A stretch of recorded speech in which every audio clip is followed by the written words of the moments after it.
What else have you liked from Trump in his presidency so far? I like that he's just getting more and more orange. If you just notice, the makeup is just going insane. The crisis at the border is the border here on his face. It's just white and orange. It's insane. So I like that. I like that he's orange. And I think he has done a great job at helping Democrats look like the actual adults in the room. And so thank you, Donald Trump, for that.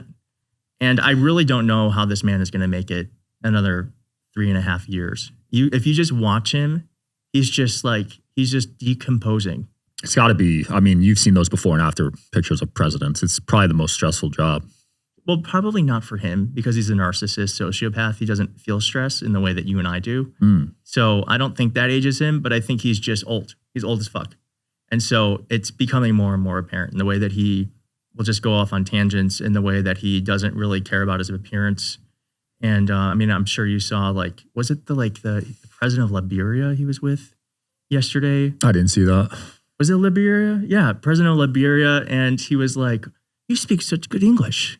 Are you educated?" I hope you guys are enjoying the show. Please don't forget to like and subscribe. It helps the show a lot with the algorithm. Thank you. The way is racist. And in Liberia, their national language is English. Like, and if this were anyone else, not even a president, but if it were just like Angelina Jolie, we would be like, what the fuck? That's embarrassing and sad. But with him, he just gets a pass. I don't get that. I don't think he should get a pass. But for some reason, the media just walks right past it. That's why I'm glad that at least independent media exists, where we can focus on the things that legacy media are either too scared or don't want to cover. So do you think legacy media has changed their tone with him? Because I know he sued a few of them. Like, he used to say it's fake news. Like, do you feel like they've are they more nice to him? Like, what do you think? Yeah, they're definitely handling him with kid gloves. I mean, even look at like 60 Minutes and CBS are settling the $16 million lawsuit just because they want to do a merger. I forget. I think it's Paramount and someone else. I don't really care. But $16 million. It's just a shakedown. It's a bribe. And it's just really interesting to me that it's not the most powerful people in our country who could actually stop this to some degree if they all banded together and they said, this is just not, we're not going along with this. They're not doing that. And who are actually standing up are everyday people who are like, this is not okay. And we're going to do what we can to make sure it doesn't continue. But no, I mean, CBS, CNN, they're all obviously doing what they can to not piss him off because they're afraid of either being sued or the FCC literally taking away their license. Yeah, interesting. Because it seemed like in 2016, they weren't as afraid to go after They weren't as him. afraid. But I think the thing with authoritarians is they, one, want to stay in power. And two, if they leave power and they find their way back to it, they have experience. They know what the guardrails are, and they know how to attack the things that prevented them the first time from achieving the power that they wanted before. And I think we're seeing that in real time, that Donald Trump, he's an idiot, but he is cunning. And he knows where the pressure points are. And he certainly is putting pressure on media, on politicians, and anyone who is preventing him from getting any source of power he wants. I mean, he is doing things that are literally unconstitutional. The tariff thing is unconstitutional. The president does not have the power to inflict tariffs in every country.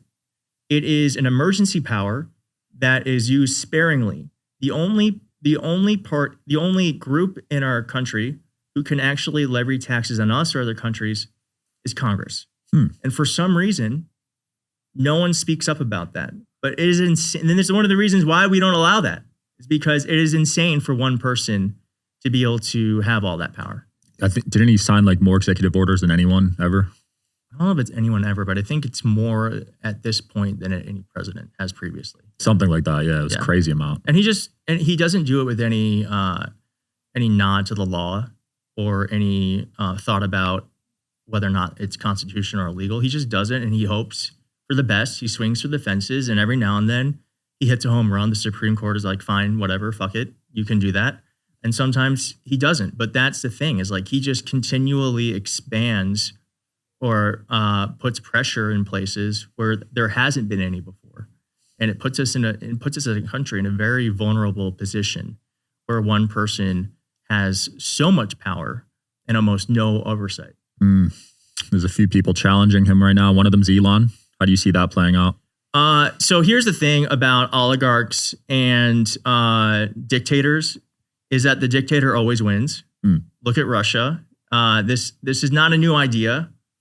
Elon, and Donald Trump knows it, because Donald Trump was like, oh, that's really interesting, Elon, that you want to create a new party, or you want to say that I'm implicated in the Epstein files, because as far as I know, you need SpaceX and you need these subsidies from electric cars. And so much of his money and wealth is tied up in government funding. And Donald Trump knows that. And so that is like something that oligarchs intrinsically usually know, is that they don't go after a dictator if they want to maintain their lifestyle and their money, because it would be very easy for Trump to fuck over Elon. And the Tri-Light from Therisage is no joke. Medical grade red and near infrared light with 3 frequencies per light, deep healing, real results, and totally portable. It's legit. Photo biomodulation tech in a flexible on-body panel. This is the Tri-Light from Therisage, and it's next level red light therapy. It's got 118 high-powered polychromatic lights, each delivering 3 healing frequencies, red and near infrared, from 580 to 980 nanometers. It's sleek, portable, and honestly, I don't go anywhere without it. And I don't know, could he deport Elon? Maybe, but certainly Donald Trump's more likely to do it than Joe Biden ever were, right?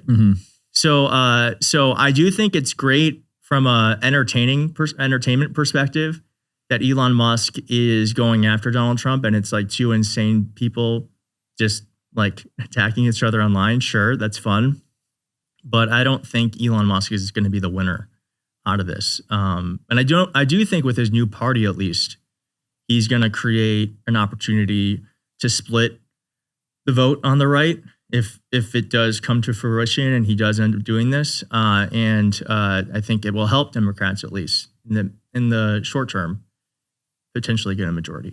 It'd be interesting if he pulls off that new party, because there's never been a third party that had a good traction.